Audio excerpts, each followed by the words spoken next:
Well, the University of British Columbia is well known for its stand for free speech. Its support for student demonstrations nearly hijacked the APEC meetings of government leaders. But this fall and this winter, the university warned students it would cost them $10,000 a day if they wanted a public voice that spoke against abortion. Stephanie Gray represents UBC students who wanted to speak publicly about that subject, and welcome to Listen Up, Stephanie. Thank you. What was your display like that it would have cost $10,000 a day, and what did they want that money for? Well, what we wanted to do was bring in the Genocide Awareness Project from California with the group the Center for Bioethical Reform. What they do is they set up signs that are about 6 feet tall and 13 feet wide, and they're images, graphic images of abortion, and they compare it to other forms of genocide, such as the Holocaust or the lynching of black people, to show that abortion too is a form of genocide, and to make people aware of what abortion really is, because so many people don't want to talk about it and they don't fully comprehend what abortion does to the baby. When the university told you, Stephanie, it'll cost your group, which is registered with the student union, yes, $10,000 a day to give us security for this, how did you react? How did you students react? Well, there was no way we were going to have to pay that money, nor should we. This is free speech, and since when does free speech suddenly not become free and get a price anymore? There's no way we could afford it, nor should we have to pay for it.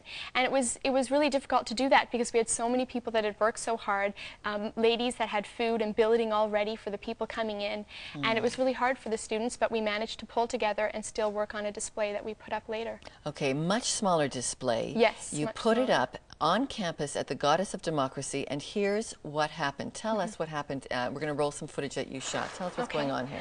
Well, basically, we had been talking to people, and suddenly these 3 students came up. I didn't even see them. Just one of the signs forcefully fell over. I quickly walked away. I had my cell phone in my pocket, and I called the police after I frantically was searching for the business card of their phone number. These 3 students, the person here is John Chandler. They are leaders on our alma mater society, AMS, which is our student society.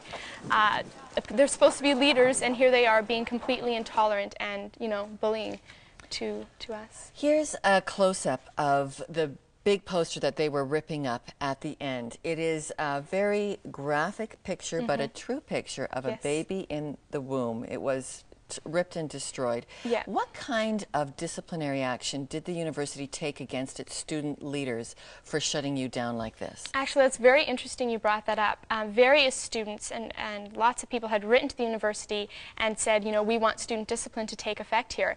The university has formed a panel to look into student discipline. The first meeting was in January, which was almost 2 months afterwards. And at that meeting, the advocate for 2 of the individuals, Aaron and John, said this meeting has to be basically closed or shut down or whatever because the university has no jurisdiction, because of bias, and because they haven't had enough time to prepare. Now, the panel there took some time to discuss this, and they said they don't agree with the idea of bias and jurisdiction and not enough time, but they're still going to give them 45 more days to prepare. So this whole issue of student discipline isn't even being dealt with till the beginning of March. So these students haven't received any form of discipline yet. You then watched the other viewpoint on campus get free speech. Yes. Show us what happened as a result. You were shut down as a pro-life group, but the pro-choice abortion voice had this rally. I think we've got a photo or 2 of it. What they were given, not only, they were allowed to do speakers, which you weren't. And tell us more about this next gathering. Right. This was a rally that was held on Wednesday, September 29th. That was the same week we wanted GAP to come, and in a similar area, that's right by our Student Union building, we wanted GAP by the Student Union building. The Students for Choice had also a display set up outside our alma mater society Student Union building, and they were allowed to be there, and we weren't allowed to be there. You have other photos that show police on the roof. They were given free security, whereas you were asked to pay $10,000 a day for your own security. That's right. There were various police officers at that rally, and and they didn't pay. The students did not pay for their security. This is the kind of sign. Your signs say things like, well, tell us a little bit of the description on the signs. You're asking mothers, people who may be pregnant, to phone a helpline. Yes, some of our signs, well, we had the visual signs, the graphic visuals, and then we had some written signs as well. One of them said, love the women, love the babies, love them both, and that sign was completely destroyed. We had one, pregnant, need help. We had a toll-free number there, ripped apart. And here we are trying to be loving, trying to be respectful, but at the same time bold with our message that abortion is an act of violence which kills a baby.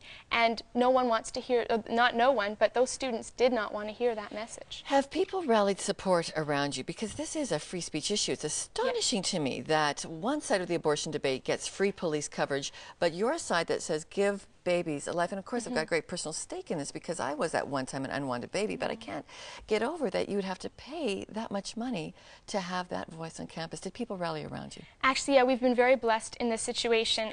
The support for this display and support for free speech has grown since September. We've had people come up and say, I want to help out. How can I help out? Put me on your email list. What has happened to your personal life as a result of living out your conviction that God has a choice in babies' lives? This has made me a stronger person in my faith. I've realized how much I'm completely dependent on God, and I think that strengthened the group too. They realize their dependence on God and how much they have to rely on Him, and that we are merely instruments for Him, and that He's giving us the strength we need to do His work. Has it made it difficult in class, in social life? Actually, in class, none of my professors or anyone has really pointed anything out, so I don't know if they've been keeping up with the stories or just don't mention it or don't even know I'm a part of it.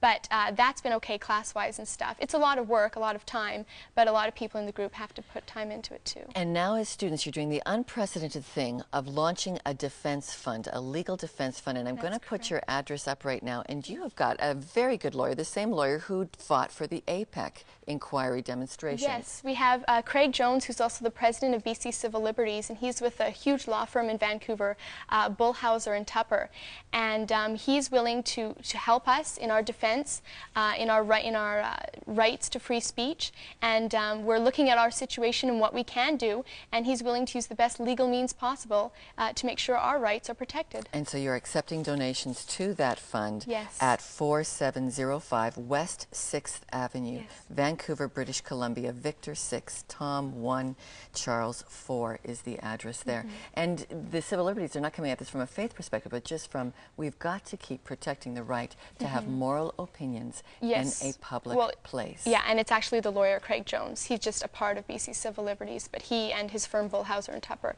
is taking on this case.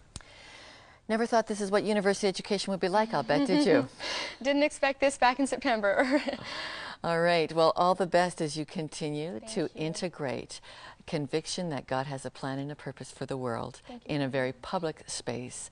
Thank you for putting your personal safety at risk to keep this up. Listen up, we'll return with more after this closing thought.